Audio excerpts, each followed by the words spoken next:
It's another Q&A edition of Optimal Health Daily, episode 1860, and I'm Dr. Neil Malik. Hey there, happy Friday, and welcome to another Q&A edition of Optimal Health Daily, where I answer your health questions related to fitness, diet and nutrition, and lots more. You send in the questions, and I answer them for you. And with that, let's hear today's audio question as we optimize your life.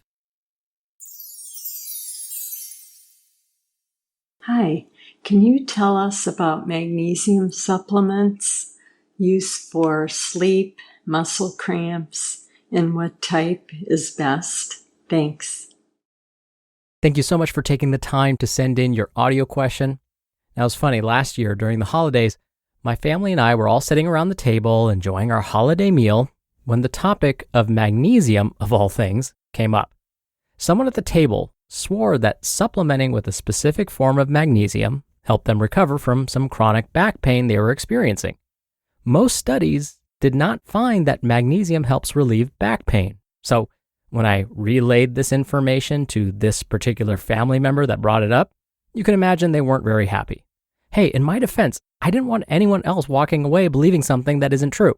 Anywho, I'll get back to your specific question about magnesium and whether it can help relieve muscle cramping and improve sleep in a moment.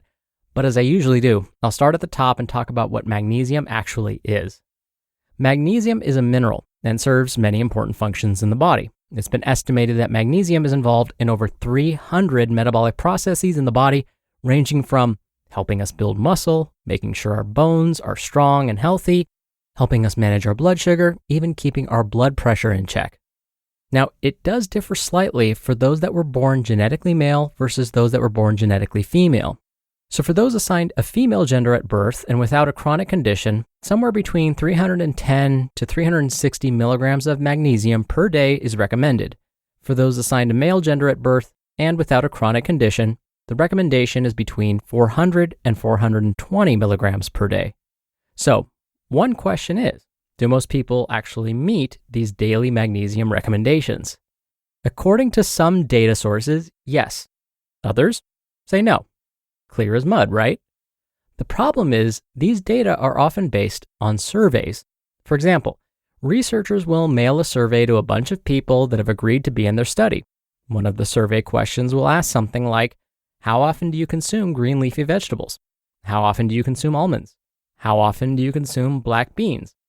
All of these foods, by the way, are high in magnesium, so by asking about their intakes of these foods specifically, they can determine whether folks are getting enough magnesium in their diets. The problem is, people often can't accurately remember how often they consume these foods. I'm a dietitian, and I can't remember what I ate 3 days ago, let alone try and accurately report how often I consume magnesium-rich foods. So it's common for people to forget how often they consume certain foods, and they may over or underestimate their intakes. Another way to help determine whether folks are getting enough nutrients in their diets is to have them go in for a blood test. For example, it's common for doctors to run a blood test that looks at vitamin D levels because we're learning that many adults living in the US are vitamin D deficient. Unfortunately, with magnesium, we can't run a simple blood test to see if you're deficient. This is because there's actually not a whole lot of magnesium floating around in the bloodstream. Instead, it's sitting inside our cells, like in our muscle cells and in our bones. Unless we were to remove some of your muscle cells or your skeletal structure to see how much magnesium you've stored up, we really don't know whether you're deficient. So, how common is a magnesium deficiency really? Well, according to the National Institutes of Health, most otherwise healthy adults probably get enough magnesium each day. This is because it's found in so many of the foods we eat regularly. Certain groups are more likely to have magnesium deficiency. For example, those folks that are on medications that prevent magnesium from being absorbed by the gut. Also those with GI disorders like Crohn's disease or active ulcerative colitis or celiac disease, and those with type 2 diabetes. Some older adults may not be getting enough magnesium also, but much of that depends on their diet. When it comes to magnesium and sleep, researchers have found that in older adults, meaning 65 years of age or older, with insomnia, it may help them fall asleep faster. But these researchers are also quick to point out that magnesium supplements didn't seem to improve quality of sleep. When it comes to reducing leg cramps, treatments applied directly to the skin might be helpful. These are often referred to as topical treatments, and these can include oils, lotions, or creams that contain magnesium, and again, are directly applied to the skin. According to one of my favorite sites, consumerlab.com, people have reported experiencing fewer instances of leg cramping at night, but the researchers couldn't tell if this was simply due to a placebo effect, meaning the belief that the product would help made the users think they were experiencing less leg cramping. Now, as you're hearing, magnesium can be found in various forms. When strolling down the aisle of your local pharmacy, for example, you may encounter a product called milk of magnesia. This is an over-the-counter laxative. The word magnesia is in reference to, magnesium. So if you ingest too much magnesium, it can act as a laxative. Milk of magnesia is often found as a liquid and is in the form of magnesium hydroxide specifically. So that leads me to this next topic, the fact that magnesium supplements can also be found in various forms, like what I just mentioned, magnesium hydroxide. You could also find magnesium as magnesium oxide or magnesium chloride or magnesium gluconate or magnesium citrate or magnesium orotate and so on.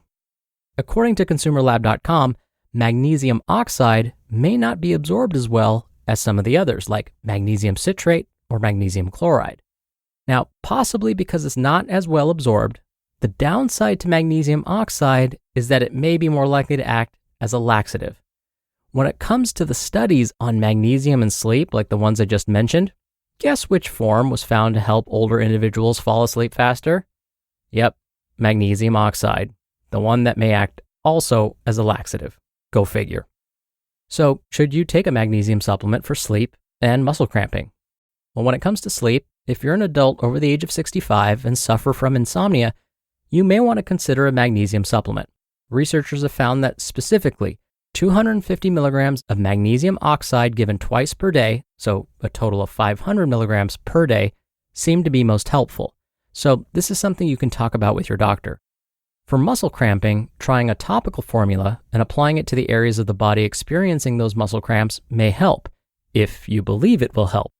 But it is unlikely that taking an oral supplement like magnesium oxide for sleep will also help relieve leg cramps. Luckily though, it is possible to consume enough magnesium through your diet alone.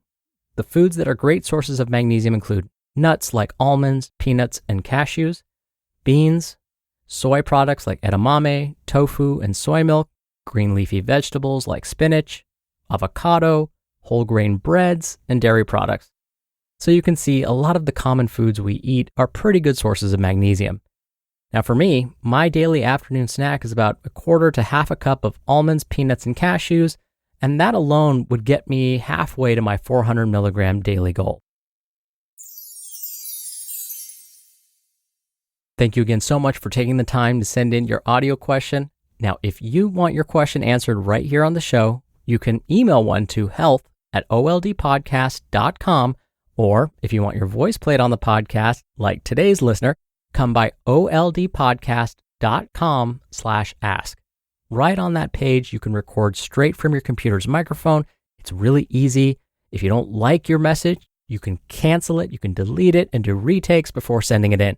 Or you can do it the old-fashioned way and call in your question. The number is 1-61-I-LOVE-OHD. That's 1-614-568-3643. All right, thank you so much for listening every day and all the way through. I hope you have a great start to your weekend, and I'll see you back here tomorrow where your optimal life awaits.